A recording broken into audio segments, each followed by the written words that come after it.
Kiana Trenton, a black teen, never imagined her quiet meal would become a public display of racism from a dirty cop.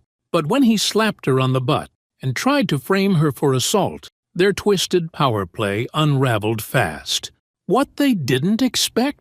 She is a martial artist and wouldn't just fight back with fists.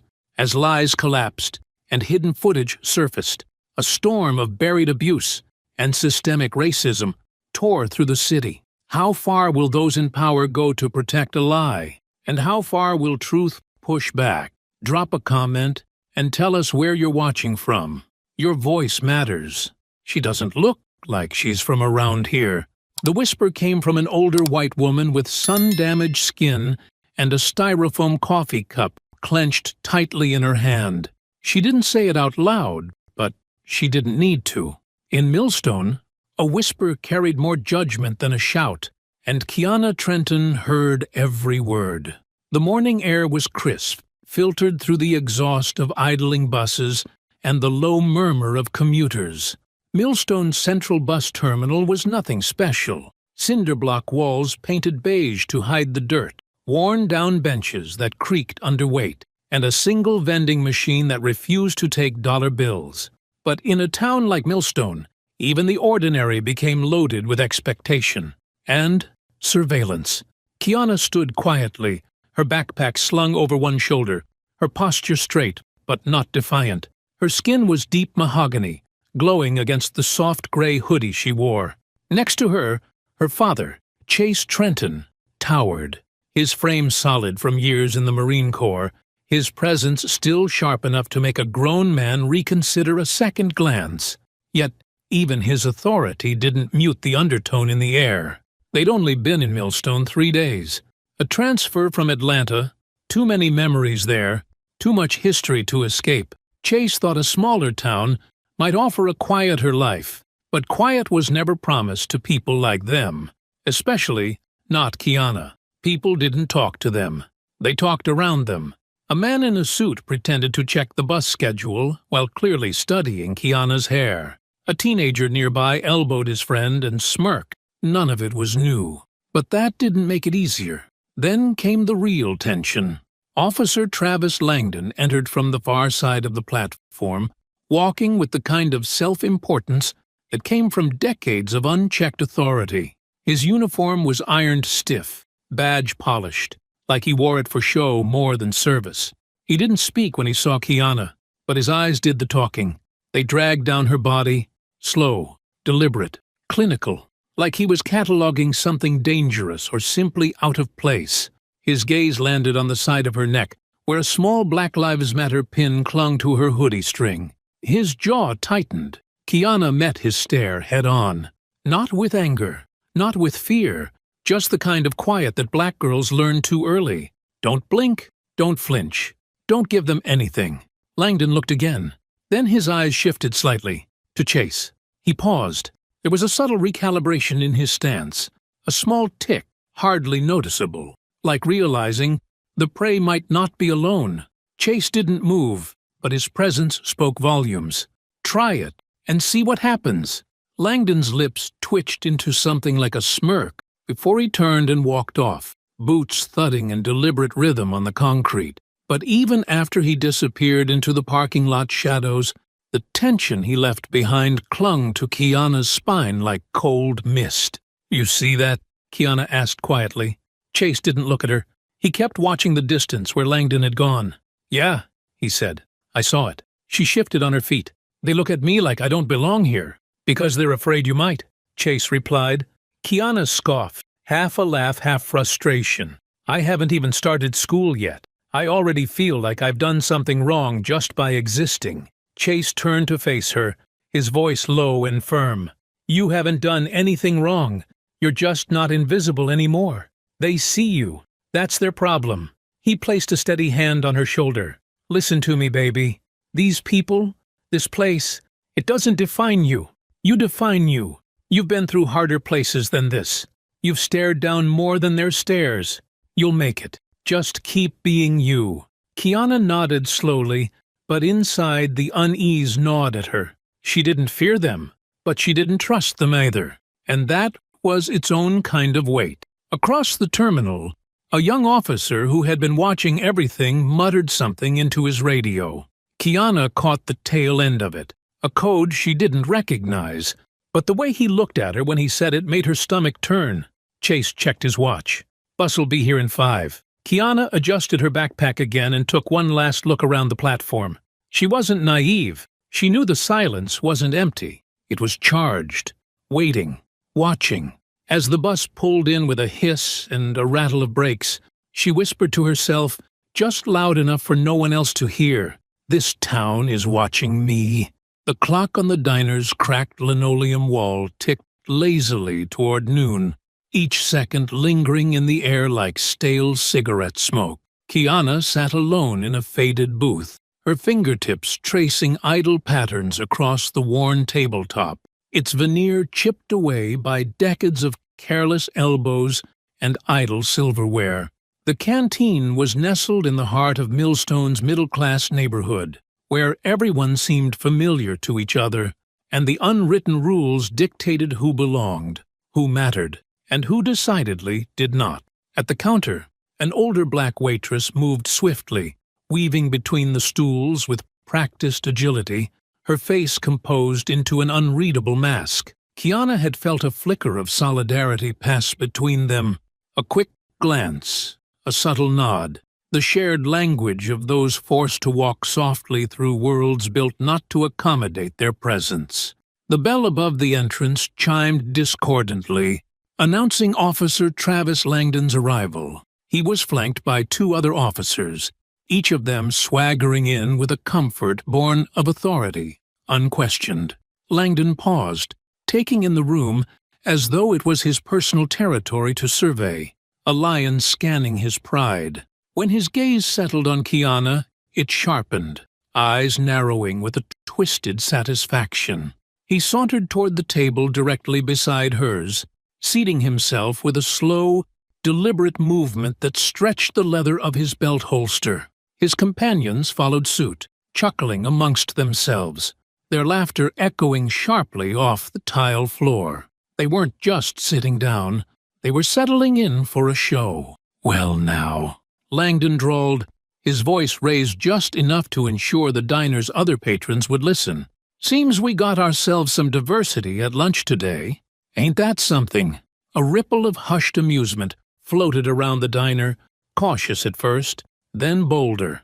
Conversations dimmed, replaced by half-hidden smiles and shifting eyes, curious to see how the moment would unfold. Kiana remained still, forcing herself not to rise to the bait. She focused instead on the laminated menu beneath her fingertips, trying to quiet the surge of indignation that heated the back of her neck.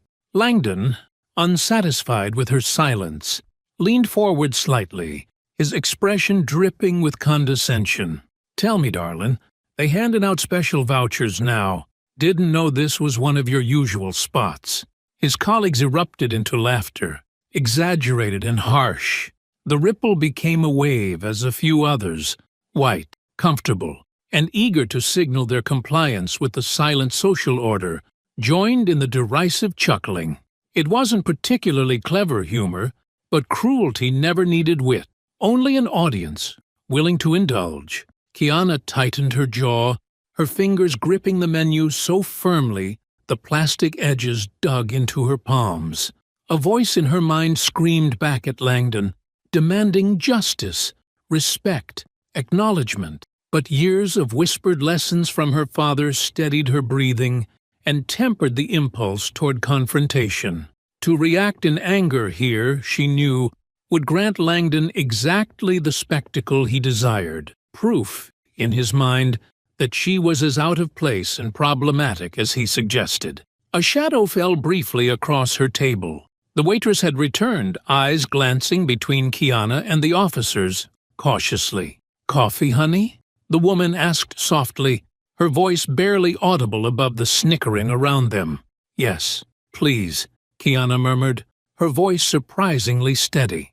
Their eyes met for a moment longer than necessary. Another silent exchange, loaded with recognition and empathy. Then the waitress moved on quickly, an expert at navigating these waters, leaving Kiana once again alone in the spotlight. Langdon was no longer smiling. Her calm composure had robbed him of easy satisfaction, and frustration darkened his features. His voice lowered to a sneer. "Well, look at that. Girl got manners after all. Maybe someone taught you your place." She refused to look up, keeping her eyes fixed firmly on a small stain at the corner of her menu. The humiliation hung heavily in her chest, a bitter weight pressing against her ribcage, but she maintained a careful stillness. Her refusal to grant him a reaction was a small rebellion in itself, and she clung fiercely to the strength of her silence. Around them, the diner's crowd had quieted, the amusement of moments earlier now shifting to a restless anticipation, uncertain where Langdon's mood would turn next. His companions exchanged uneasy glances, sensing the shift in the officer's demeanor, the tightening of his jaw, and the rigid lines of his shoulders. Langdon's fists clenched subtly, the knuckles whitening around his napkin. It was the telltale sign of someone accustomed to power suddenly denied the satisfaction of its easy abuse. Kiana's very silence mocked him more effectively than any words ever could, and it drove him further toward anger. She knew he was waiting for her to break, to offer him even a sliver of acknowledgement. Instead, she lifted her chin slightly, meeting his gaze directly, her eyes holding neither fear nor submission, only a cold, unyielding steel. In that brief instant, a flicker of unease crossed Langdon's face, his confident mask slipping ever so slightly under the weight of her quiet defiance. In this instant, she only knew the raw, hollow ache of public humiliation, the simmering sting of injustice. Yet she also felt a quiet certainty that her stillness, her refusal to break or bow, was powerful in its own right. She didn't say a word, but her eyes communicated clearly. She knew who she was, and Langdon's scorn could never take that away from her. Kiana stepped forward in her mind, pushing aside their laughter and cruelty.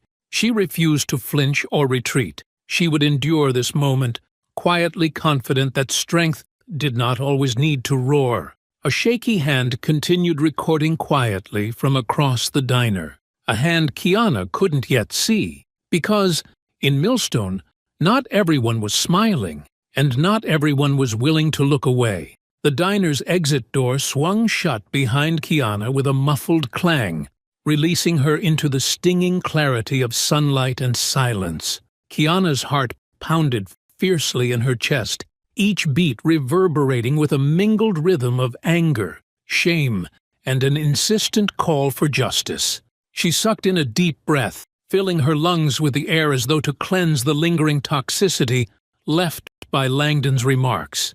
She strode toward her parked car, steps measured and deliberate, desperately clinging to her composure. Yet even as she moved forward, she could feel the heavy gaze of the officers trailing behind her, stalking her path, invading her space. "You know," Langdon's voice came from behind, lazy and smug, oozing false charm laced with malice. "A girl like you should be careful walking around here by herself. Millstone ain't exactly the city." Kiana clenched her jaw tightly, refusing to acknowledge the provocation. She focused resolutely on reaching her car. Her father's advice echoed in her head. "Don't give them a reason, Kiana. Just keep moving." Yet she could hear the footsteps drawing closer, boots crunching across gravel with infuriating confidence. "Awful quiet now, aren't you?" Langdon pressed, his tone condescending. "You sure had some fire in your eyes earlier. What happened? Lost your fight already?" A surge of heat prickled along Kiana's spine, anger flaring in defiance. She halted abruptly, turned sharply, and met Langdon's gaze directly, her eyes ablaze with quiet fury. "Why don't you just leave me alone?" she shot back, her voice firm and steady. "Isn't harassing someone just for existing beneath you? Or is it all you've got to feel important?" Langdon's smug smile faltered, replaced momentarily by irritation. His fellow officers exchanged amused glances, but their expressions hinted at an uneasy tension. They were bystanders, suddenly uncertain of their roles, caught in a brewing conflict not quite within their control. "You've got a smart mouth, girl," Langdon growled softly, advancing another step. "Too bad it doesn't match the neighborhood." Kiana shook her head slowly, eyes unflinching, her voice a blade wrapped in silk. "I'm not the one causing trouble here. Maybe if you looked in the mirror long enough, you'd see exactly who's out of place." She turned again, deliberately dismissing him, determined to end this pointless confrontation. Leaning down, she pulled the keys from her pocket, the familiar metal jingling softly in her hand as she opened her trunk. It was precisely then, when she'd momentarily lowered her defenses, that Langdon's hand struck, sharp and humiliating. The force of his palm slapping her backside sent shockwaves through her entire being. His ugly laughter cut through her skin deeper than the slap itself. "Just checking you for weapons, sweetheart," he mocked, the vile insinuation twisting in his voice. In an instant, instinct took hold, a split-second response forged by countless hours of disciplined martial arts training under her father's watchful eyes. Kiana spun around, her movements fluid and precise, her muscles responding before her mind fully processed the rage fueling them. She planted her left foot firmly into the gravel, pivoted her hip, and unleashed a swift, punishing Muay Thai kick straight into Langdon's chest. Her foot made contact with brutal precision, driving him backward with shocking force. Langdon's eyes widened, disbelief etched across his face, as he stumbled uncontrollably backward, colliding violently with the side of her car. His head cracked sharply against the metal door frame, the ugly thud reverberating loudly through the sudden silence. For a moment, everything froze. Langdon slid to the ground, gasping desperately for breath, his eyes glazed over with shock and pain. His companions stared blankly, their bravado evaporating into stunned immobility. Kiana remained fixed in place, her breath ragged, her mind racing to catch up with the consequences of her instant retaliation. She stepped closer, her voice quiet yet unyielding. "That," she said slowly, her eyes blazing with restrained fury, "was the first slap you will never forget, and the first kick I'll never apologize for." Around them, the silence fractured. The other officers sprang back to life, rushing to Langdon's side, shouting confused orders. One grabbed his radio, urgently calling for backup. Another officer, younger and visibly shaken, locked eyes briefly with Kiana. She glimpsed confusion there, uncertainty flashing behind his steely expression. Within moments, the entire scene descended into chaos. Shouting filled the air, fragmented commands echoed between officers, and radios crackled with frantic urgency. Kiana stood quietly, her posture unwavering, aware of every movement around her, yet unwilling to show weakness or regret. Blood trickled down Langdon's temple, painting a stark trail across his pale, astonished face. But Kiana's gaze remained fixed straight ahead, never dropping in apology or surrender. Exactly 3 minutes later, she felt the cold bite of steel encircling her wrists, the metallic click of handcuffs snapping shut, punctuating her heartbeat. She tasted the coppery tang of blood at the corner of her mouth, where she'd unconsciously bitten her lip. The younger officer held her shoulder firmly, but without the cruelty his colleague had displayed. His fingers trembled slightly, betraying a hint of unease at this arrest he was now required to execute. "Security footage," a voice barked nearby, and Kiana caught snippets of conversation among the officers. "Technical issue," someone muttered. "Camera malfunction. No video available." Their lies and deceptions were immediate and coordinated, their reflexive self-protection mechanisms kicking into gear. Kiana inhaled deeply, willing herself to remain calm as anger and dread mingled fiercely within her. She knew exactly what was happening. They were erasing the truth, rewriting events in real time, painting her as the aggressor. This script was all too familiar, Another predictable chapter in the ongoing narrative she had been forced to navigate since childhood. Yet even as they led her away, the cold cuffs biting into her wrists, Kiana lifted her chin in quiet defiance. She refused to look down or shrink in shame.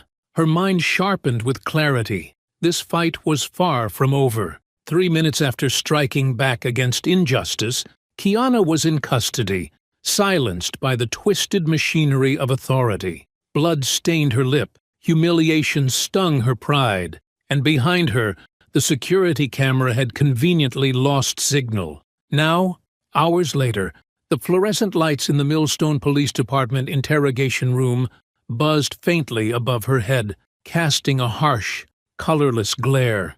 The walls pressed in with a silence so deliberate, so sterile, it felt weaponized. A cracked plastic chair beneath her creaked each time she shifted. Her wrists were red from the cuffs they had only just removed, the skin tender, raw with the echo of restraint. Across the metal table sat Lieutenant Riley Wade, lean, mid-50s, every bit the polished veteran of small-town command. His uniform was immaculate, his posture calm, almost too calm. Next to him, just off to the side, was Officer Travis Langdon, a thick white bandage wrapped around his forehead, and the edge stained faintly with dried blood. His jaw clenched so tightly it pulsed. The room was filled with the sour stench of sweat, iodine, and quiet hostility. Riley folded his hands on the table, adopting a tone that mimicked civility, but his eyes betrayed the undercurrent of control. "Kiana Trenton," he said slowly, drawing out her name like it didn't belong to a girl, but to a case file. 17 years old, born in Charlotte, just moved here, no record, no history of violence, until today. Kiana didn't respond. Her lips were sealed tight, her jaw squared in grim defiance. She kept her gaze steady, drilled straight through both of them. She didn't flinch when Langdon muttered under his breath, "Stupid little thug." Riley held up a hand, pretending to be the voice of reason. "Now, Officer Langdon's a little emotional right now. Understandably so. He's recovering from a head injury after being assaulted by you during a routine safety check." Still no response. Riley leaned in, his voice softening unnaturally. "Look, we both know this doesn't have to get worse. It's your first offense. The footage, well, it's unfortunately unavailable due to a technical glitch. Without that, it's your word against his." He paused, studying her, letting the silence weigh. "But we're willing to be generous," he continued. "You plead guilty to resisting arrest and assaulting an officer. You issue a written apology, maybe even take some mandated anger management classes. You'll be home by nightfall. This goes away." Kiana's eyes narrowed slightly, just enough to signal that she had registered every word, every thinly veiled threat. Langdon couldn't help himself. He slammed a fist on the table, flinching from the pain it caused his injured head. "You have no idea what kind of storm you've brought on yourself, girl," he spat. "You think you can get away with putting your hands on me? You think this is going to be one of those stories where the loudmouth wins?" Wade didn't bother stopping him this time. He simply watched Kiana, waiting for her to break. She didn't. She sat like stone, her silence not submission, but resistance. Her eyes burned not with fear but with clarity, as if she were memorizing every face, every word, carving it all deep into memory. "I was born in a country," she finally said, her voice low but razor-sharp, "where the color of my skin has always been treated like a confession." Wade's smile faltered. For a brief second, the false mask of calm slid from his face, revealing the irritation beneath. He tapped a manila folder in front of him with one finger. "You don't want this following you, Kiana. I suggest you think about your future." "I already am," she replied. The air thickened. Langdon stood abruptly and stormed out of the room, the door slamming behind him. Wade remained seated, his face tightening into something more clinical, more calculating. "I'll give you time to reconsider," he said at last, rising slowly. "You've got one phone call. Use it wisely." He exited, and Kiana was left alone, the ticking clock in the hallway beyond the door, the only sound breaking the silence. She closed her eyes, breathing deep, not to calm herself, but to gather the storm swelling quietly inside her. They were erasing the truth before her eyes, and yet, every second they underestimated her, they exposed another crack in their wall.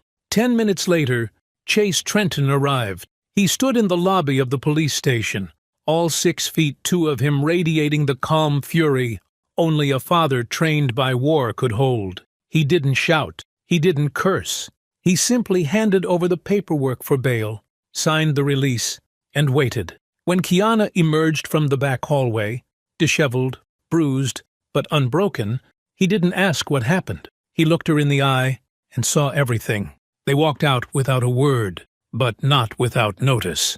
Officers lining the station watched as the young black girl they had tried to silence was led away by a man whose very presence dared them to try again. But Kiana's name remained in the system. The charges weren't dropped.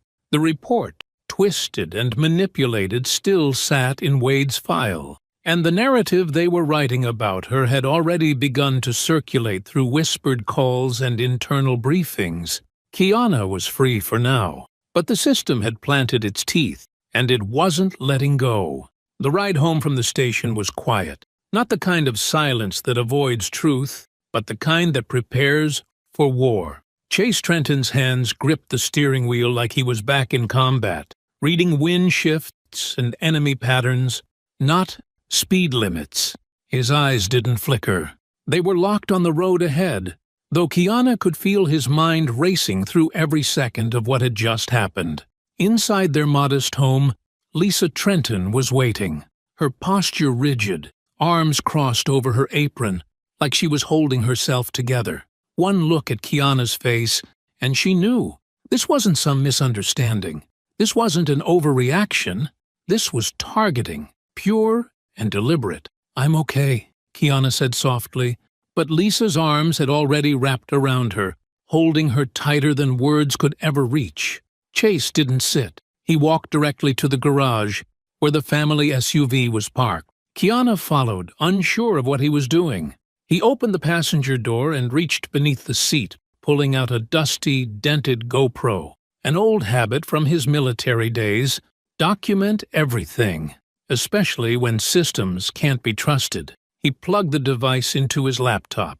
Minutes passed as the footage loaded. The time-stamped video played on screen. Kiana walking across the parking lot, Langdon following a few paces behind. Then, clear as day, his hand slapping her from behind, her body recoiling from the shock, and his smug expression twisting into surprise the moment she spun and launched her kick. Chase didn't blink. He watched it twice, then a third time. Kiana stood in the doorway, fists clenched, her jaw tight. "You didn't see the rest," she said. "You didn't hear what he said inside that restaurant, how he humiliated me in front of everyone, how people laughed. No one told him to stop."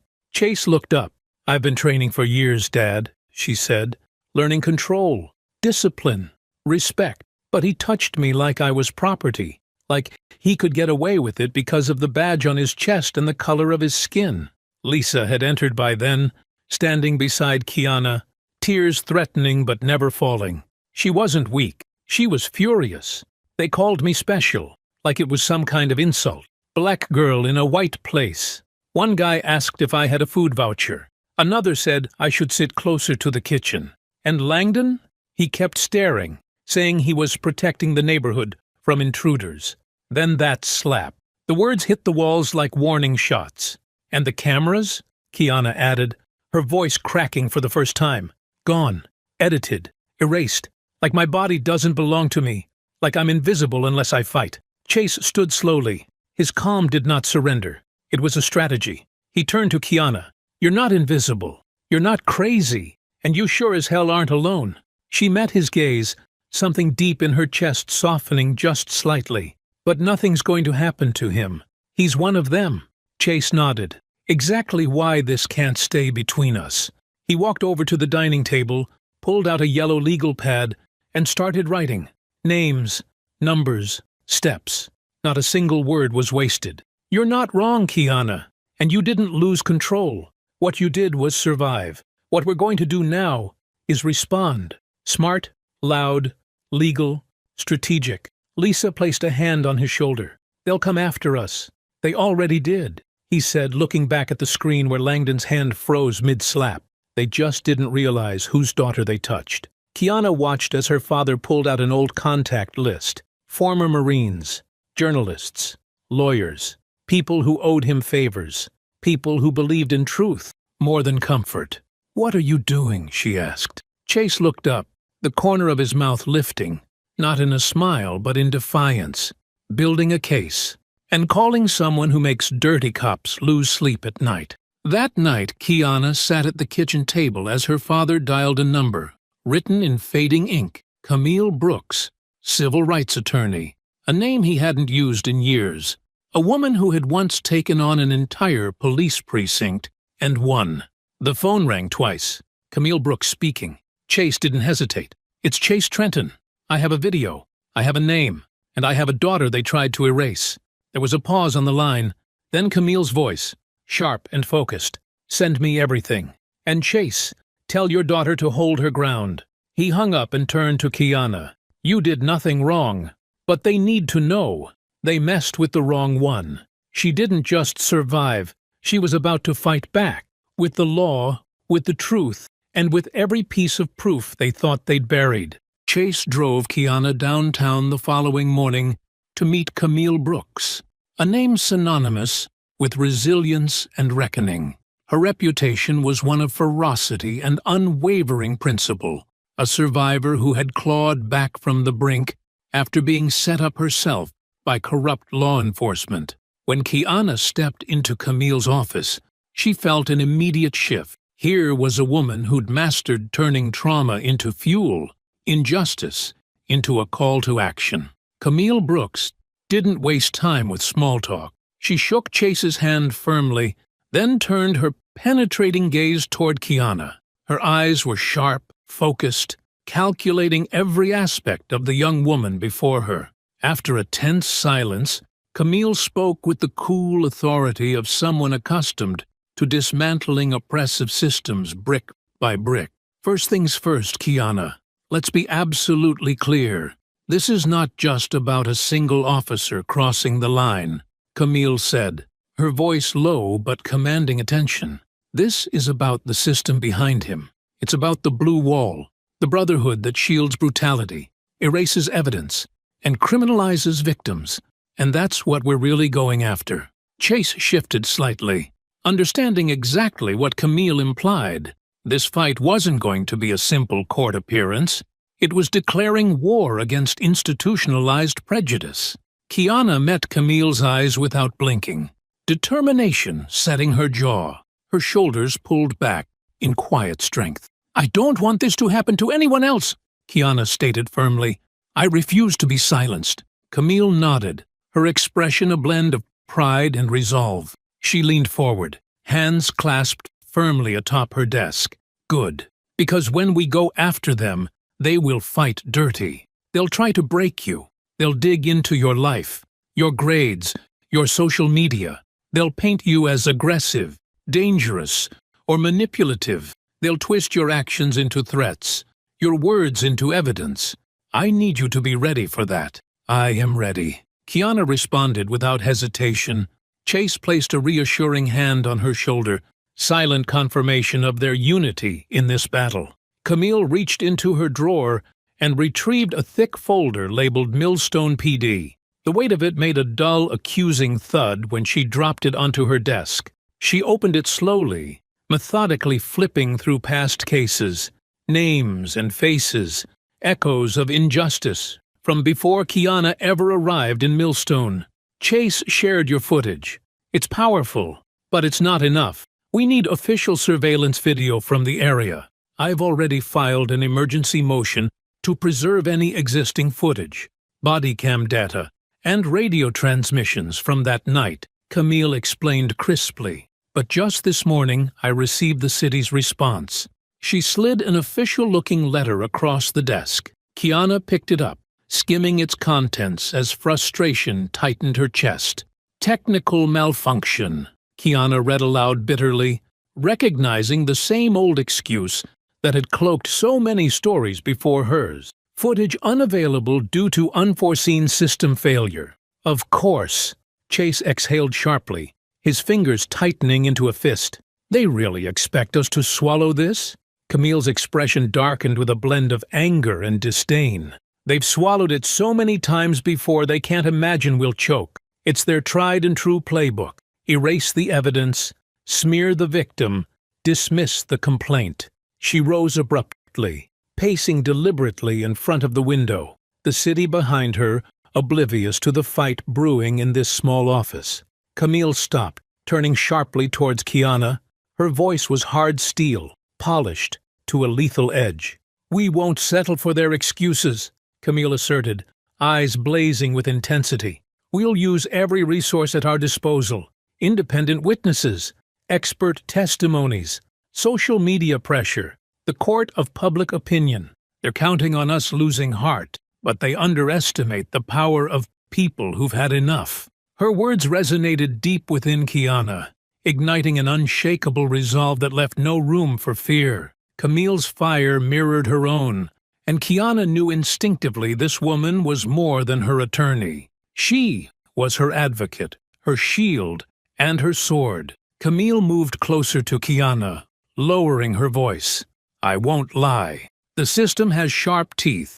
The odds have always been rigged against people who look like us, especially when they speak out. But here's what they haven't figured out yet. Silence won't protect them, and power won't hide their secrets forever." Chase leaned in slightly, capturing every word. Camille's presence filled the room with raw power and purpose, sharpening the air like a blade preparing for battle. "People who thrive in shadows get careless," Camille continued quietly.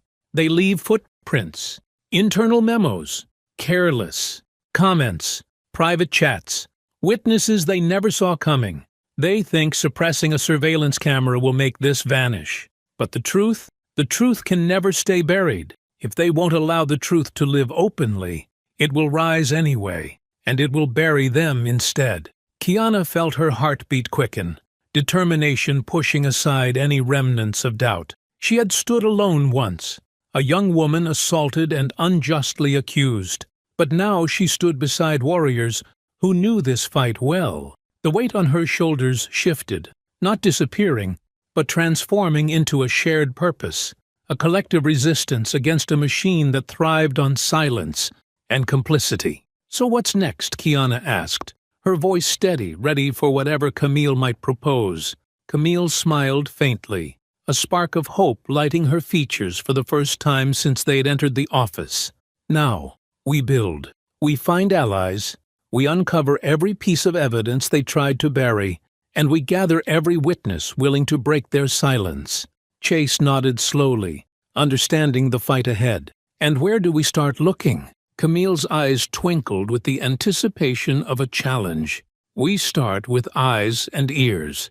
The police think they can silence, and sometimes those eyes and ears belong to the very last person you'd ever expect to help us." Kiana tilted her head slightly, curiosity piercing through the tension. "Who?" Camille met her gaze directly, her voice calm but charged with meaning.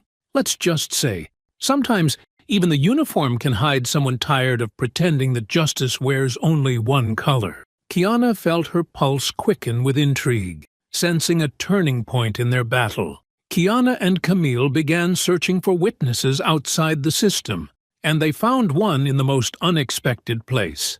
Denise Wells opened her apartment door cautiously, eyes scanning quickly behind them, before she ushered Kiana and Camille inside. The small living room was tidy but sparse, each item carefully placed, as though order could fend off the chaos outside. Denise's expression was carefully neutral, but Kiana noticed the tightness in her jaw and the wary glance toward her phone resting on the coffee table. "Thank you for meeting us," Camille began gently, sensing Denise's unease.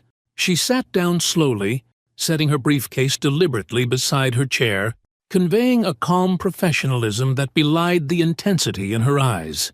Kiana remained standing, her posture quietly defiant, meeting Denise's gaze directly. You don't need to thank me, Denise responded after a pause, voice clipped but strong. This isn't kindness. It's an obligation. Langdon needed to be exposed for a long time. And it's not just him. He's only a symptom of what's infected the whole department. Kiana could sense a world of frustration beneath Denise's measured words. The accumulated weight of years spent navigating an institution that never fully trusted her, no matter the badge she wore. She looked directly into Denise's eyes, recognizing that familiar anger burning behind forced restraint. They threatened you too, didn't they? Denise nodded slowly, eyes narrowing slightly. They warned me. Be careful who you talk to. Blue comes first. The usual thinly veiled threats. When you're a black woman wearing their uniform, but unwilling to betray your conscience. Camille leaned forward, gently guiding the conversation. You were at the restaurant that day, Denise. You saw everything, and we have footage from your phone.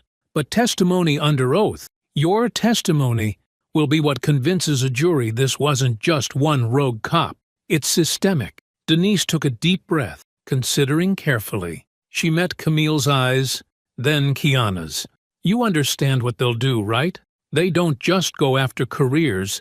They'll tear apart your reputation, your family, everything you've worked to build. Kiana shifted slightly, determination etched plainly across her young face. They've already tried that with me. But backing down only lets them do it to the next person, and the next after that. I won't let my silence become permission. Denise stared quietly, something in Kiana's unwavering conviction sparking a long-suppressed resolve within her own chest. Finally, Denise's mouth set into a hard, resolute line. You're right, and silence isn't an option. Not anymore. The three of them settled around the small dining table, Camille pulling out a notepad to jot details, dates, names. Denise recounted every interaction, every subtle intimidation, every moment she had documented on her phone. The truth poured forth rapidly, filling the room with accounts of subtle and overt prejudice hidden beneath the polished veneer of justice.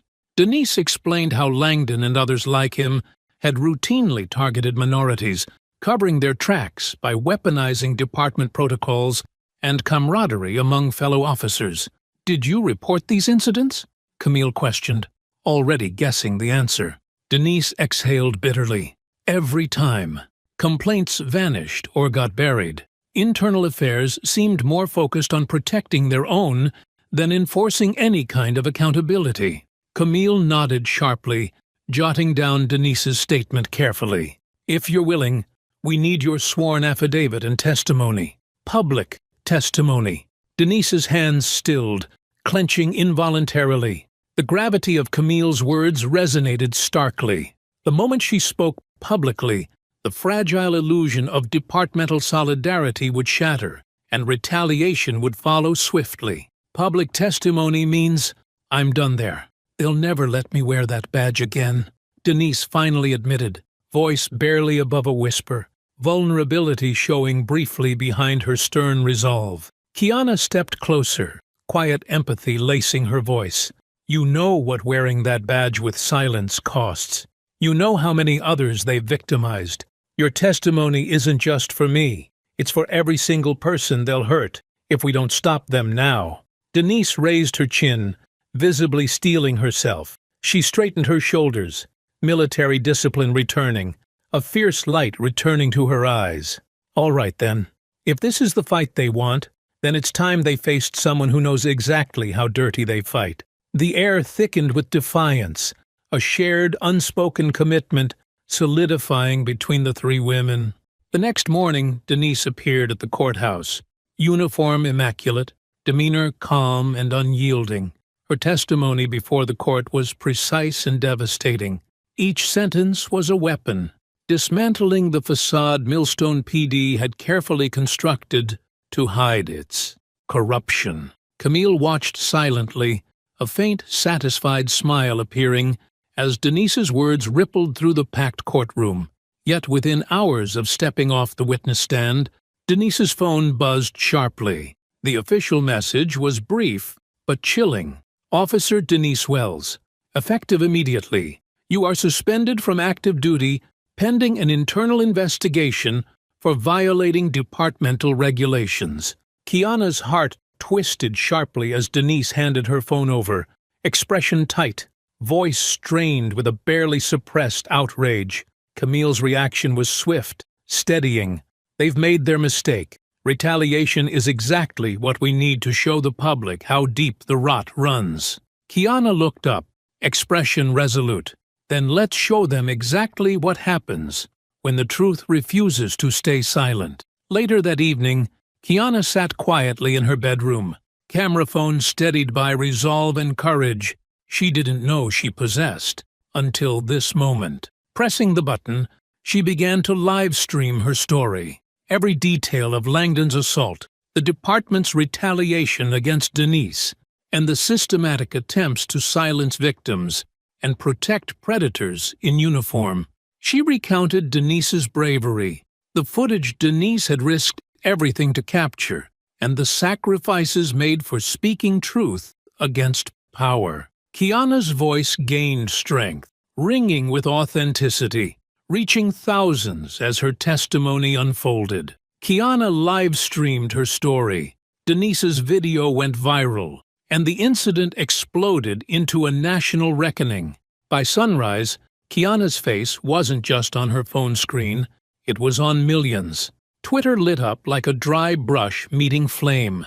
The footage Denise had captured, the leering laughter, the slap, the subtle terror that had once gone unnamed, was now dissected frame by frame on morning news segments, podcasts, and roundtable debates.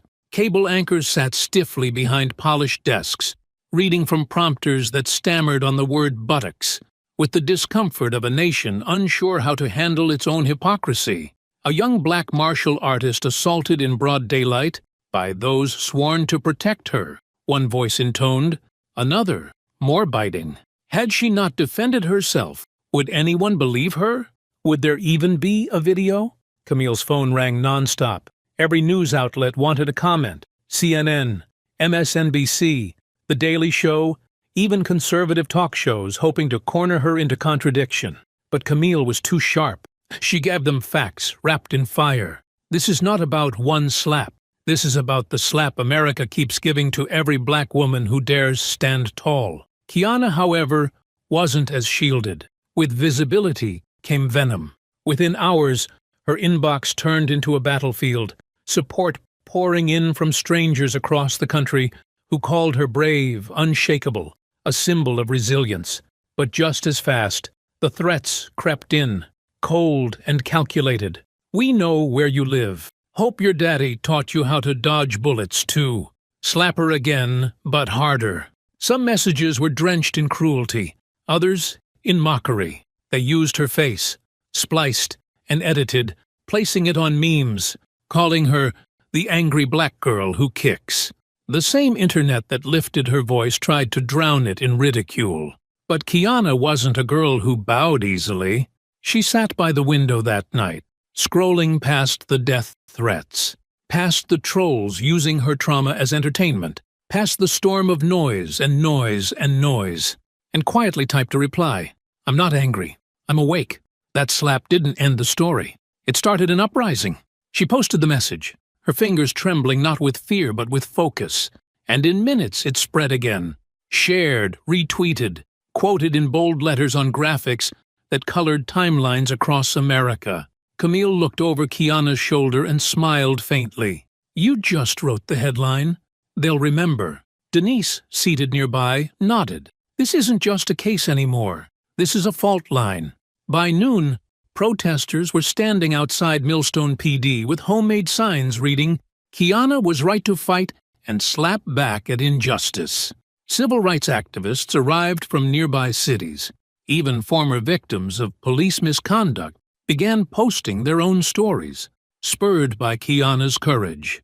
Talk shows booked legal analysts to weigh in on the viability of the lawsuit. Former officers stepped forward off the record to describe the long-standing patterns of cover-ups and disappearing footage. For the first time in years, the thin blue wall was fraying, not from the outside, but from within.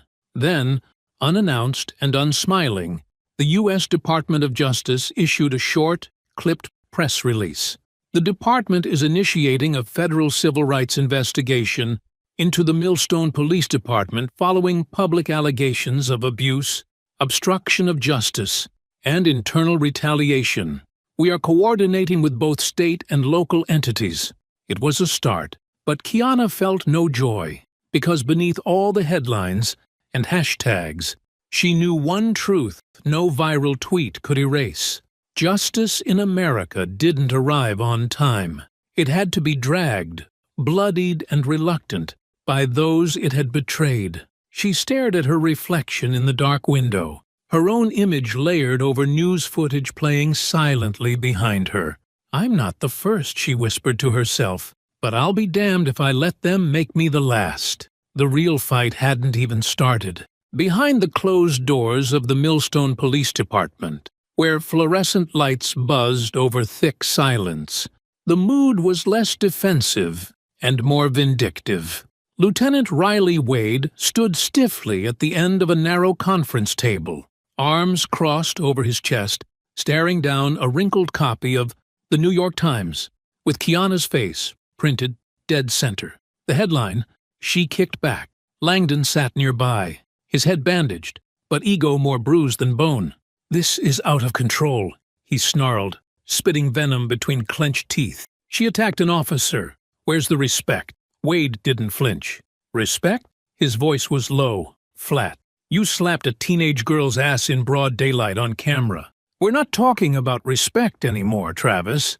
We're talking about survival." Another officer in the room, a mid-level internal affairs agent, face unreadable, laid a folder on the table. Its tab read, "Alternate Use of Force Narrative." Langdon opened it and smirked. The revised version painted him as a concerned officer, attempting to de-escalate a suspicious individual who had become hostile and aggressive after a routine inquiry.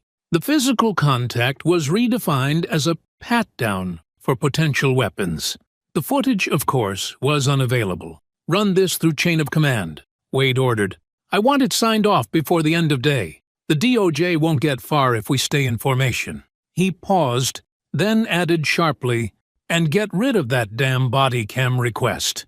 Tell them it was never issued to Langdon that shift." In another corner of the building, far from the brass-polished egos of the front office, a clerk with tired eyes and coffee-stained sleeves hovered over a dusty scanner. Her name was Marion Douglas, and though she'd worn the uniform for 11 years, she no longer believed in its sanctity. She believed in truth, and tonight it was heavy in her hands.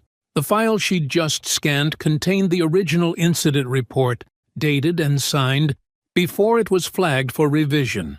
That version described Langdon's behavior as unprofessional and provocative, with witness notes including words like groping, taunting, and excessive force. It also mentioned a cell phone video, before it mysteriously vanished. Marion attached the scanned report to an encrypted email. The subject line read only, "For Camille Brooks. Urgent. No signature. No trace." But one line in the message stood out like thunder in a cathedral. "Truth doesn't need a badge to stand upright." Camille received the file at 1:42 a.m. She read it twice. Then a third time. She called Kiana immediately. "You're going to want to sit down for this," she said, her voice razor-sharp. "Urgent. They tried to rewrite what happened, but we just got the original. And it names names." Kiana's breath caught. The weight of every accusation, every insult, every brush-off suddenly felt lighter. Not because justice had been served, but because now they had proof that it had been evaded, systematically. Camille stared at the last page of the leaked document, an internal memo from the department's risk management team. Minimize public exposure. Avoid language that could escalate civil unrest. Maintain officer morale. Unrest, Camille muttered aloud. They've been at peace for too long. By dawn, Camille had her team drafting a motion to subpoena all communication between the department heads and internal affairs. She wasn't just playing defense anymore. This was offense. And Kiana? She stood in the backyard, watching the sun claw its way into the sky, hands balled into fists, not of rage, but of clarity. "Now," she whispered, "we don't just have a story, we have evidence. Because in a battle like this, truth wasn't just ammunition. It was the wrecking ball that brought false authority crumbling down. Now, Kiana held a weapon far more powerful than her kick. Proof the system knew the truth and buried it. Next, they would make sure the world saw it too. The City Hall press chamber hadn't been this full since the mayor's re-election scandal. But this felt different. Charged. Press badges flashed from every network coast to coast. Cameras jockeyed for position. Microphones clustered like a bouquet of corporate logos. All pointed toward a single podium. And behind that podium stood Kiana Trenton. Not a victim. Not a teenager who lost her temper. But a young black woman who refused to be erased. Camille Brooks stood beside her, radiating quiet fire in a dark blue suit. Denise Wells took her place to the left, uniform pressed, but her badge clipped to her belt, not pinned to her chest. And in the front row sat Chase Trenton, his posture ramrod straight, a Marine in civilian clothes, but no less armored. The crowd hushed as Camille took the mic. "Thank you all for coming," she began, scanning the room with courtroom-trained precision. "Today we're not just holding a press conference. We are holding the system accountable." She clicked a remote, and a screen behind her lit up with the first video. Grainy, but undeniable. Denise's cell phone footage played for all to see. Officer Travis Langdon leaning across the diner table, his voice sharp, ugly, unmistakably hostile. The room echoed with his line, "You get food stamps for that attitude too, sweetheart?" Then laughter, applause, from men with guns on their belts and badges on their chests. Gasps swept the room. But Camille wasn't done. The second clip played, dashcam footage from Chase's car, Langdon's hand open, slapping Kiana's rear as she bent toward the trunk. The laughter again. But now, no one laughed. Camille continued. These were not isolated incidents. These were part of a pattern, and this city's leadership did not investigate that pattern. They deleted it. She held up a folder, thick and stamped with redacted lines and internal memos. "This," she said, "is a falsified report prepared by the Millstone Police Department. Here," she flipped to a page, "they called Kiana a hostile suspect. Here, they claimed Officer Langdon followed standard protocol. And here, they omitted the incident entirely." Before Camille could continue, a voice cut through the room. "You're painting a one-sided story." Langdon's voice cracked across the room like a whip. He stood in the back, flanked by two other officers, eyes red-rimmed, posture tight, but he was already too late. Booing erupted from the crowd. "Let her speak," someone yelled. Then another. "We saw the damn video." Langdon's face froze, as if suddenly realizing he was no longer in control. Not of the story, not of the crowd, not even of his own legacy. Camille leaned back slightly. She didn't need to respond. The people had done it for her. Now Kiana stepped forward. She didn't clear her throat. She didn't shake. She spoke like someone who had waited her whole life to be heard and knew this might be her only shot. "My name is Kiana Trenton," she began. "I'm 17 years old. I moved to this city to start fresh, to find peace. Instead, I was slapped. Not just by a man, but by a system that thinks girls like me don't deserve protection, that we don't belong in your neighborhoods, your restaurants, your schools, or your justice." The room held its breath. They didn't slap me to check for weapons. They slapped me to remind me that in their eyes I'm not a person. I'm an object. No one made a sound. They thought I'd stay quiet. They thought I'd go away. But I was raised by a man who taught me to stand up, even if my legs are shaking. She paused, then looked straight at the cameras. "And I'm not going anywhere." Behind her, Camille placed a firm hand on Kiana's shoulder. Denise stepped up and spoke next. She confirmed the threats she received after filming the diner incident, confirmed her suspension without warning, confirmed her belief that if silence is the price of this badge, then I never want to wear it again. As the conference closed, Reporters scrambled to broadcast live reactions. The footage was already viral. Social media lit up with hashtags like "Let Kiana Speak" and "Slap the System." Civil rights attorneys across the country offered support. Politicians scrambled to issue statements. And downtown Millstone, once silent, roared with chants outside City Hall by nightfall. Inside, Langdon slipped away, shoulders hunched under the weight of what he no longer controlled. But Kiana stood taller than ever, because the slap wasn't the end of the story. It was the moment the silence broke, and now the city would be forced to listen. But the silence didn't break without consequence. Within hours of the press conference, Kiana Trenton's name trended across every major platform. Her image, mid-sentence, hand hovering at the podium, eyes sharpened with unflinching resolve, was shared millions of times. Some called her brave, others called her dangerous. But no one ignored her. In less than 24 hours, she became a symbol of resistance, of survival, of what happens when a black girl fights back and refuses to be erased. And that terrified people in power. While Kiana sat on the floor of her living room, surrounded by messages from strangers, most encouraging, some vile, Chief Riley Wade was pacing the thick carpet of his private den, away from press cameras and elected officials. His blinds were drawn, and the door remained locked even from the inside. The meeting wasn't on the city calendar. No one took minutes. But those inside knew exactly why they'd gathered. The department had a problem, and her name was Kiana Trenton. "Damage control people," Wade snapped.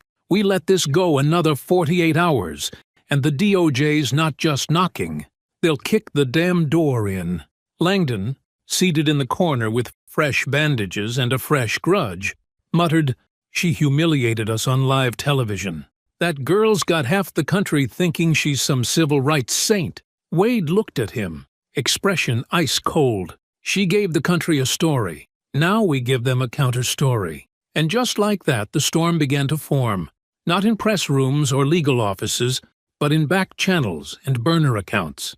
By the next morning, anonymous posts flooded every major comment thread. Fake mugshots, fabricated text messages, a photo of Kiana photoshopped into gang colors.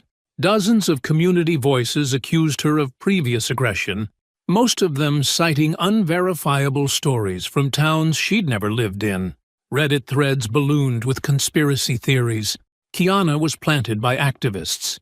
Kiana was trained by extremists. Kiana had assaulted officers before. Even Denise's badge didn't shield her. Her car window was smashed outside her apartment. Nothing stolen, just shattered glass and silence. At Camille's office, a letter arrived without a return address. No handwriting, just block text pasted from a printer. "We don't miss twice." Camille read it once, folded it without blinking, and slid it into a Ziploc evidence bag. "They've gone from cover-ups to threats," she said aloud. "Means we're winning."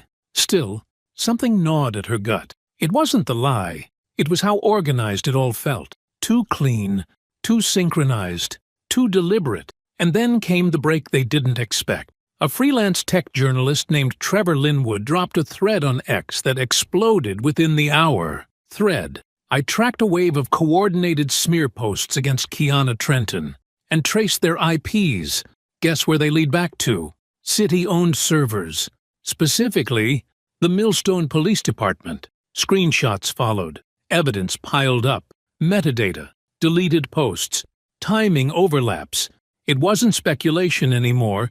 It was proof. Camille's phone lit up like a war room.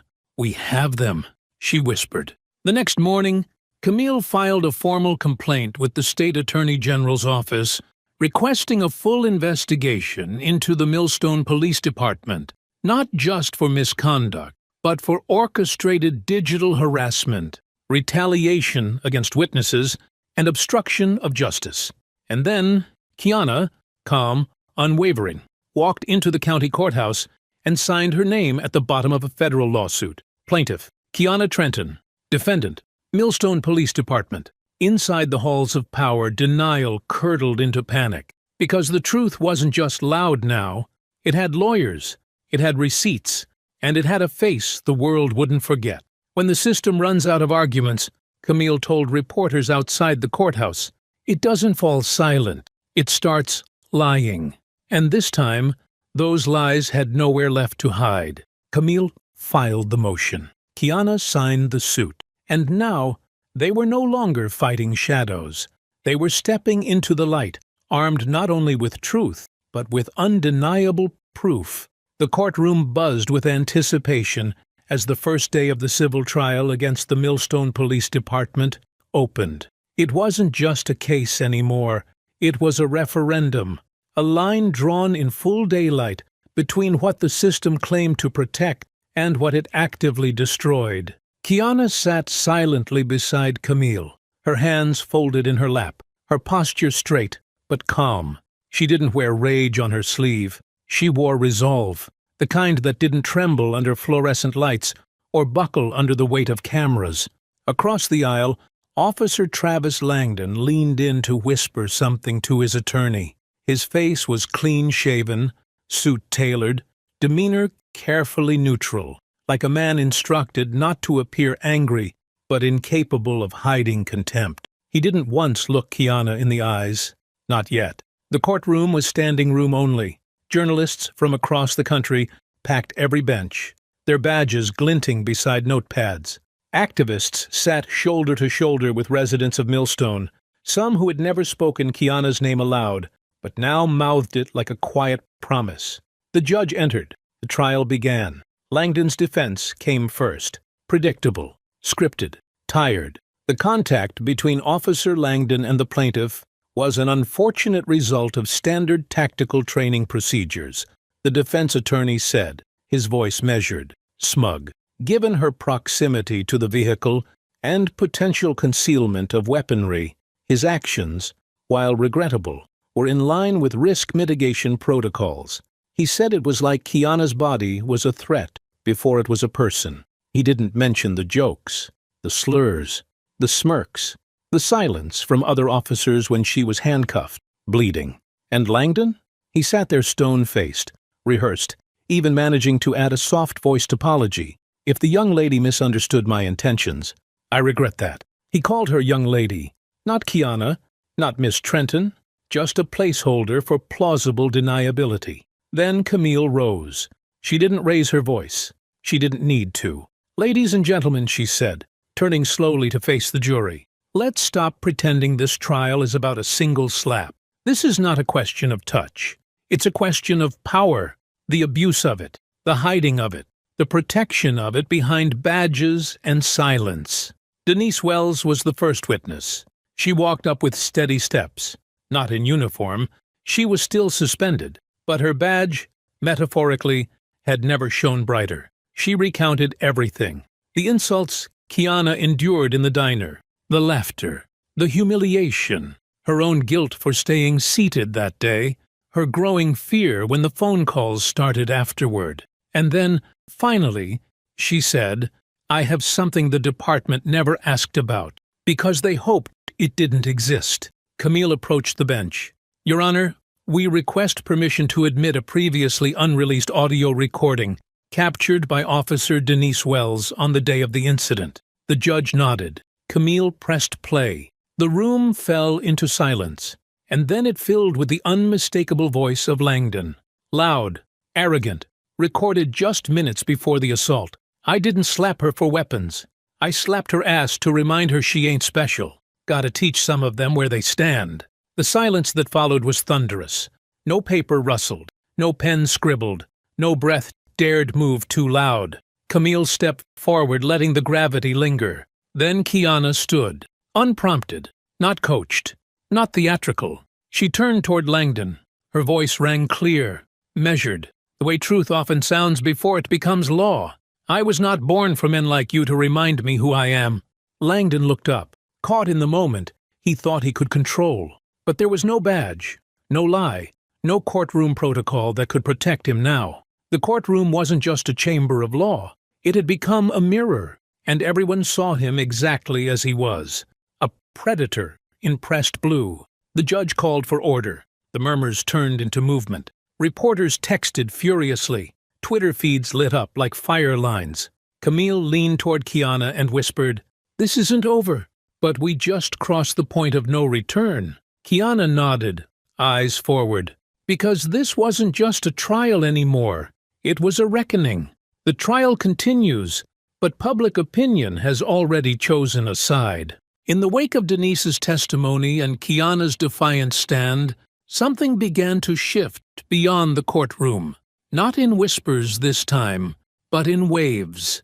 What started as a spark lit by a single video and a silent witness was now a roaring blaze of voices that had long been buried beneath the weight of silence, shame, and systemic dismissal. Across the country, black women, young and old, stepped forward, not just to support Kiana, but to say, "It happened to me too." First came the podcasts, quiet at first, the kind hosted from dorm rooms and living rooms, spaces where truth had always lived, but rarely been believed. Then came televised interviews, mothers with tired eyes, professionals with polished degrees, teenagers with trembling voices, all recounting different days, different officers, but the same violation.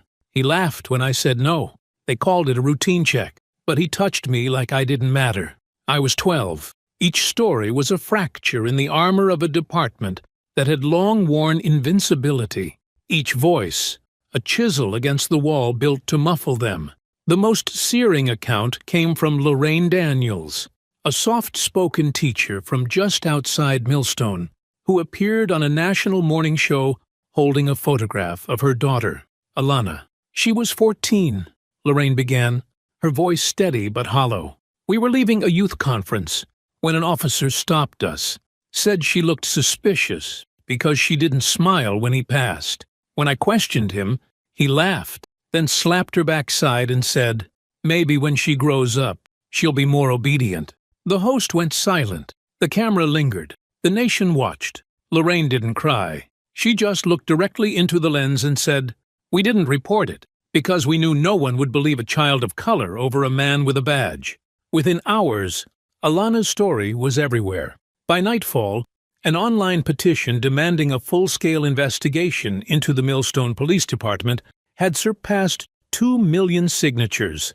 In 48 hours, it hit 3. Students at Howard University held a candlelight vigil in Kiana's name. Stanford hosted a forum titled "Policing Black Bodies: The Unwritten Codes." Even Ivy League law professors cited Kiana's case in live-streamed lectures. But this wasn't academic anymore. This was America in a moment of raw confession.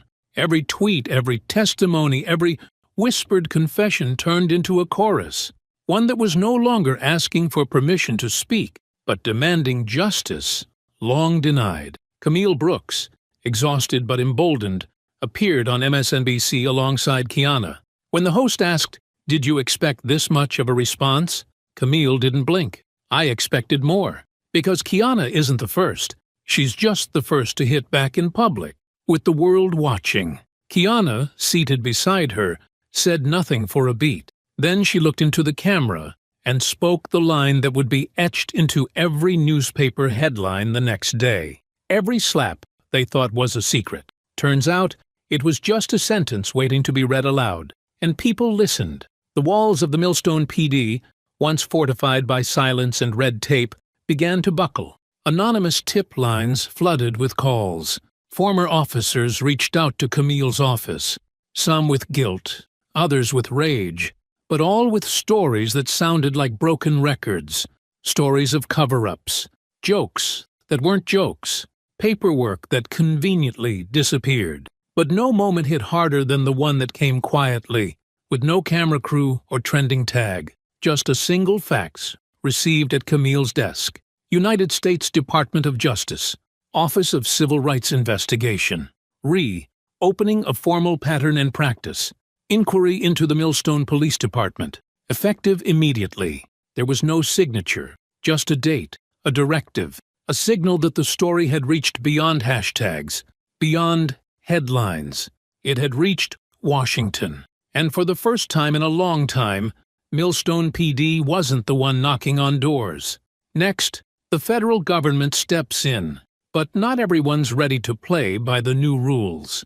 The morning the federal investigation officially began, the doors of the Millstone Police Department didn't creak, they cracked. Not literally, but the energy was unmistakable. Agents from the Department of Justice arrived without sirens or spectacle.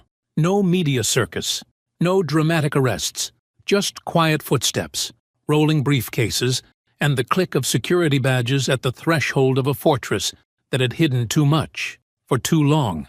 Inside, Riley Wade sat behind his desk, posture stiff, jaw tight. He'd spent the past 48 hours on the phone, first with city attorneys, then with political allies, then with a crisis communications firm that promised him they could reposition the narrative if given enough time and money. But time wasn't something he had anymore, and the narrative had slipped far beyond his control.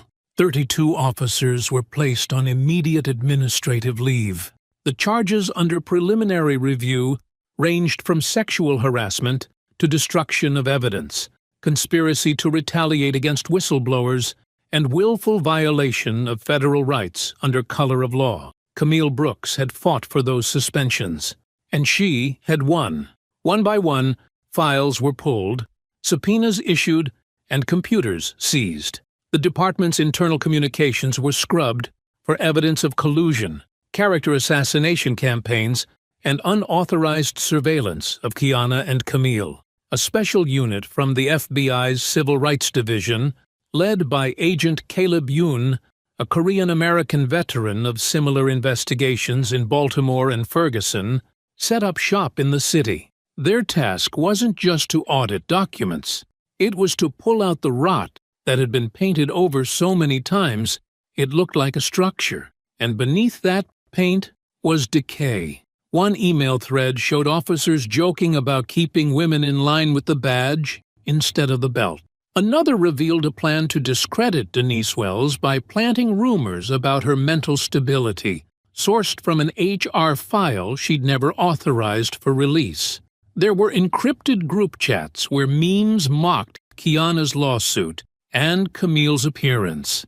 They had named one of the threads Blue Blood, No Bruises. Camille stared at that one longer than she wanted to, but she didn't blink. At a press meeting closed to cameras, the U.S. attorney overseeing the investigation said plainly, "This isn't about one officer or even one department. It's about culture. It's about how silence becomes policy, and policy becomes a weapon." Outside the station, local protesters gathered daily, not to chant, but to watch, to bear witness. Their signs were quieter now, more resolute than fiery. They didn't demand a miracle. They expected justice, and expectations can be far more dangerous than outrage. Back inside Millstone PD, Riley Wade summoned Camille for what he called a good-faith conversation. She arrived with no makeup, a leather folder, and Chase Trenton standing silently at her side. Wade tried charm first. He leaned back, laced his fingers behind his head, and talked about how the city couldn't afford a prolonged spectacle, and how everyone wants closure, not chaos.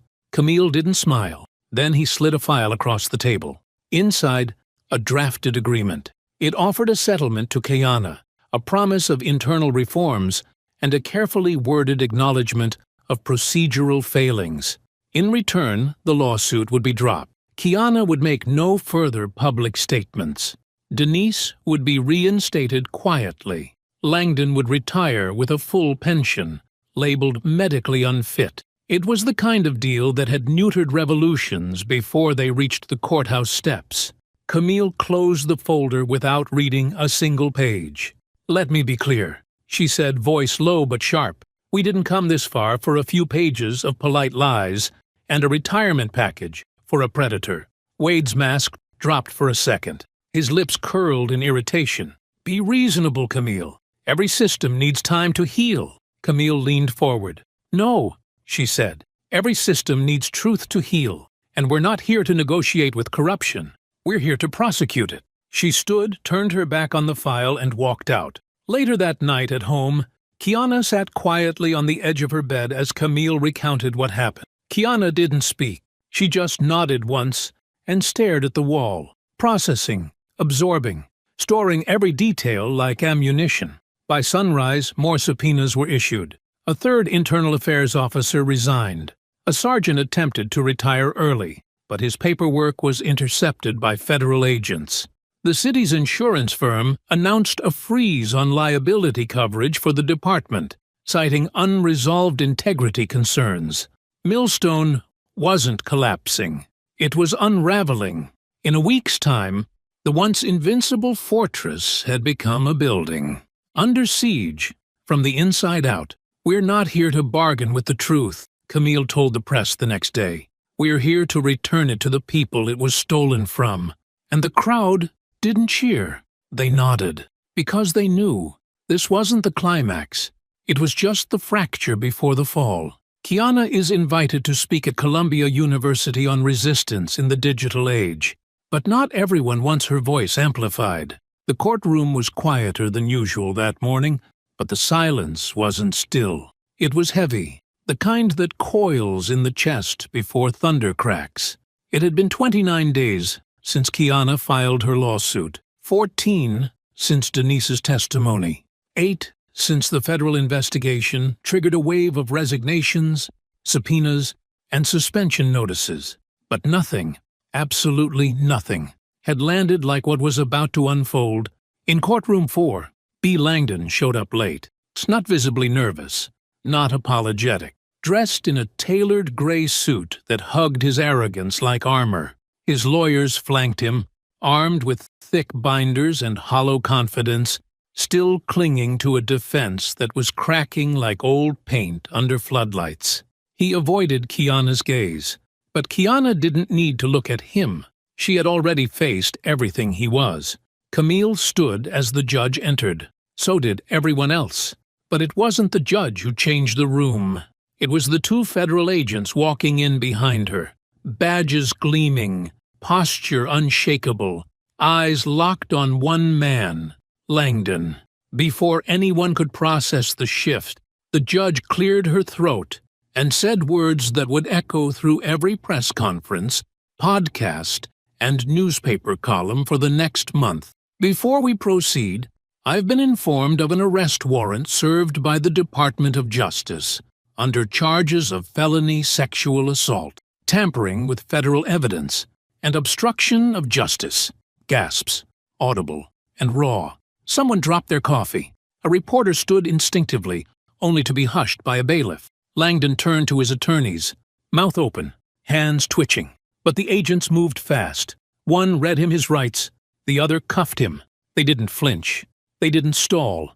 It was quiet again. But this time, it wasn't dreadful. It was disbelief. Langdon, once the loudest badge in the room, now looked like a man underwater, swimming against truths he could no longer distort. The moment his cuffed wrists were lifted behind him, Denise exhaled, not loudly, but with finality. Outside the courthouse, Camille addressed a swarm of microphones. "Today isn't about revenge," she said. "It's about clarity, that a uniform doesn't make you the law, and power doesn't protect you from it." Langdon's arrest didn't just end one chapter. It lit a match under every other sealed file buried inside Millstone PD. The Department of Justice announced new criminal probes into 10 additional officers within the week. Riley Wade, the once untouchable police chief, resigned that evening in a letter filled with passive language and zero apology. His final sentence, "I step aside in hopes that healing can begin." But healing doesn't begin with silence. It begins with truth. And Kiana? She didn't celebrate. She didn't cry. She sat with her father and mother that night, eyes on the evening news where the anchor repeated the charges aloud. Chase poured a glass of water and handed it to her. Lisa squeezed her shoulder. "I didn't expect to win," Kiana whispered. "Not like this."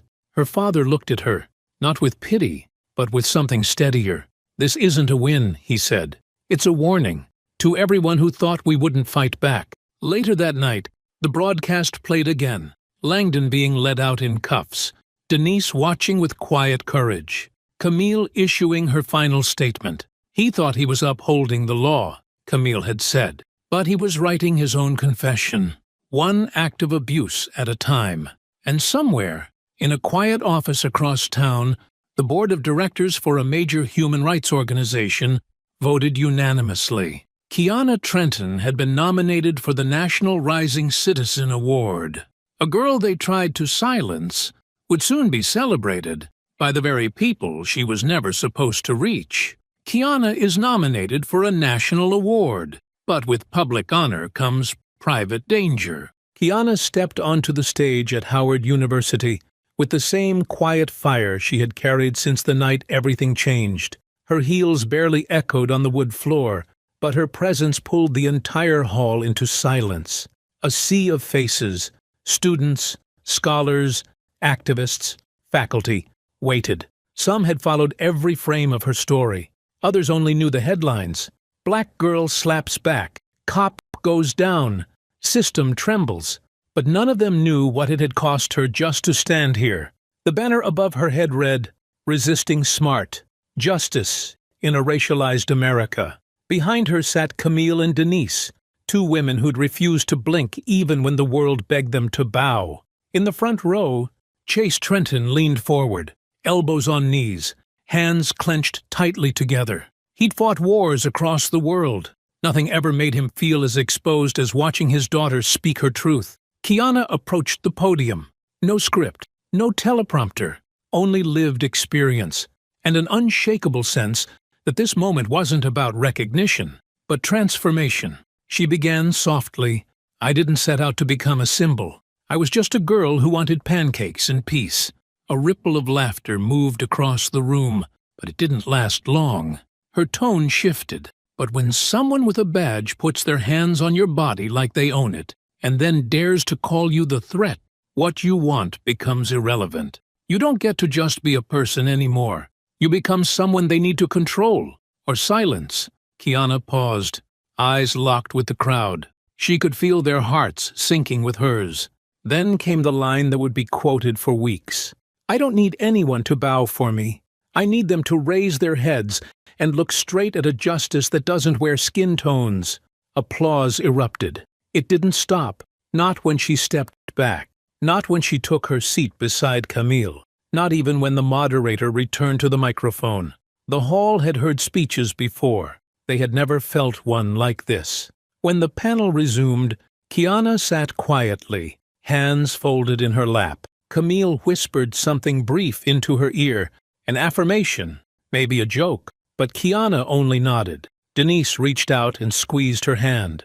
The moment held. After the symposium, the university's dean approached her with an envelope, gold-sealed, crested with the Howard insignia. Kiana opened it slowly, unsure whether she was ready for more surprises. Inside was a formal letter, one line in bold, full tuition award, Juris Doctor program, civil rights law. She stared at it for a long second, blinking.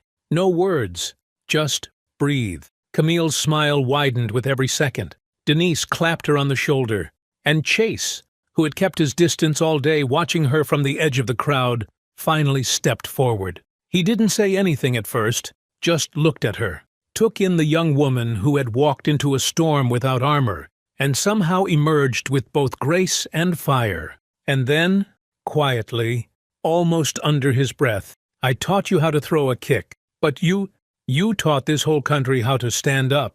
It was the kind of thing a father says once in a lifetime.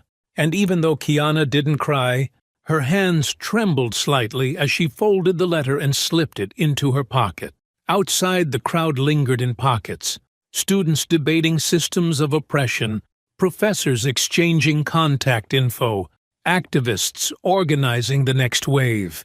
The world didn't change because Kiana spoke. It changed because she made others believe they could speak too.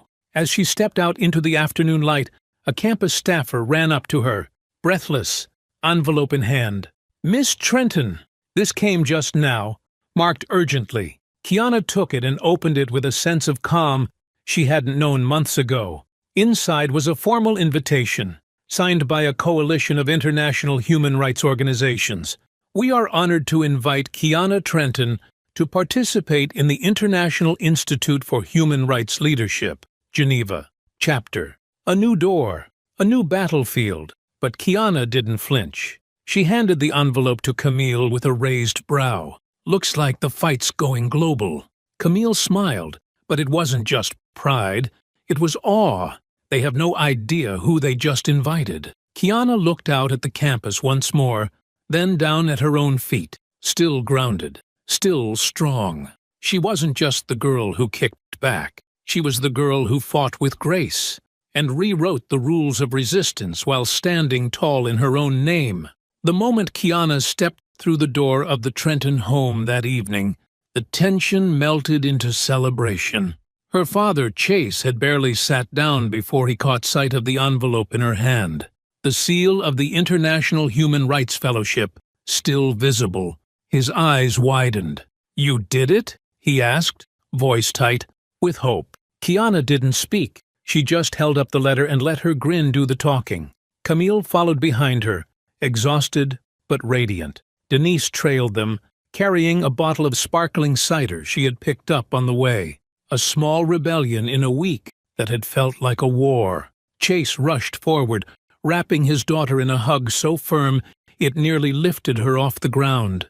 "Baby girl," he whispered, the words snagging in his throat. "You turned the pain into power, and you did it on your own terms."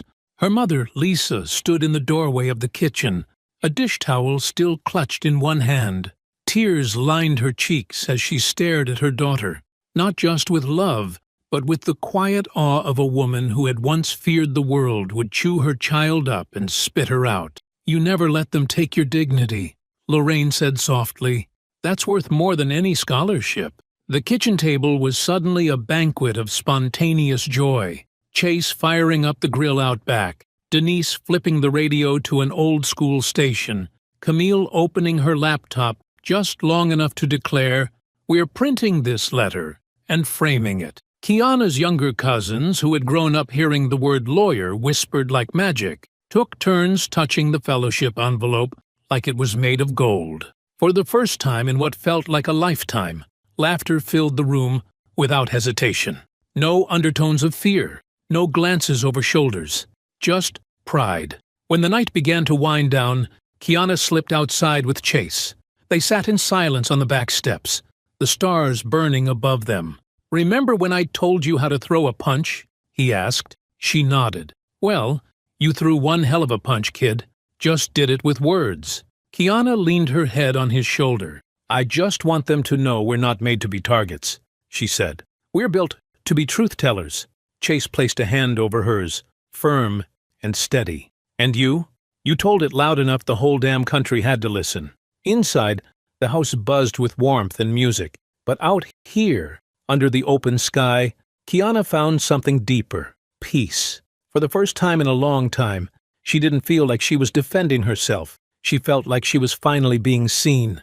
The truth reaches across borders, but the threat isn't finished. Kiana learns justice isn't just about courtrooms. It's about survival.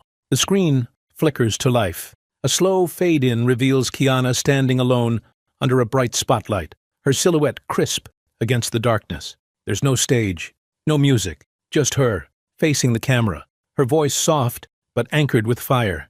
They thought it was just a slap, but for me, it was the last moment I would ever let someone decide how much space I was allowed to take. Thus begins the documentary that would shake households from Alabama to Alaska. The Slap That Woke America wasn't a film about violence. It was a film about silence and what happens when someone breaks it. It wove together footage from courtroom hearings, viral live streams, press conferences, and private interviews. Kiana's voice guided the journey, but the heartbeat came from every woman who'd once been told to sit down, shut up, or just move on. There were no reenactments, no dramatizations, just real people, real pain, and a system caught red-handed. Camille appeared halfway through, seated behind a mountain of case files, her glasses slightly fogged, her voice tired but unwavering. They came for her body first, then they came for her voice. And when both stood firm, they came for her past. That's how the system works. It doesn't destroy truth. It buries it under bureaucracy. Clips of Chase played next. In one, he stood outside the courthouse, arms crossed, sunglasses hiding the storm in his eyes. In another, he addressed a group of black fathers at a community center. You can train a Marine to spot landmines, but no one teaches you how to watch your daughter walk into a system designed to explode under her feet. The documentary then turned its lens to others, faces we hadn't seen. A cafeteria worker in Tulsa, a postal clerk in Chicago, a college junior in Atlanta. Each had a story, each had a scar, and each, after seeing Kiana, had come forward. They weren't all about slaps. Some were whispers behind squad cars. Others were phone numbers slipped under arrest reports. One woman described an officer who told her she looked too good to be loitering while waiting for her Uber outside a museum. These stories had existed for decades, but never at this volume, never with this many cameras pointed back. Then came a montage, footage of protests, college students in hoodies, spray painting murals of Kiana's face, a woman at the United Nations quoting Kiana's courtroom speech, a black girl reading her poem at a middle school talent show titled, "I Don't Belong in Your Silence." The documentary closes with one last scene, one that wasn't planned. Kiana, back on Howard's campus, sits quietly under a tree. She's not posing. She doesn't know the camera is rolling. A young woman approaches, nervous, clutching a notebook. She introduces herself. Just a freshman. Just someone who'd been thinking of dropping out because she felt invisible. But then I watched you, and I realized you don't have to be loud to be heard. You just have to mean what you say. Kiana looks up, smiles, then offers just 2 words. Keep speaking.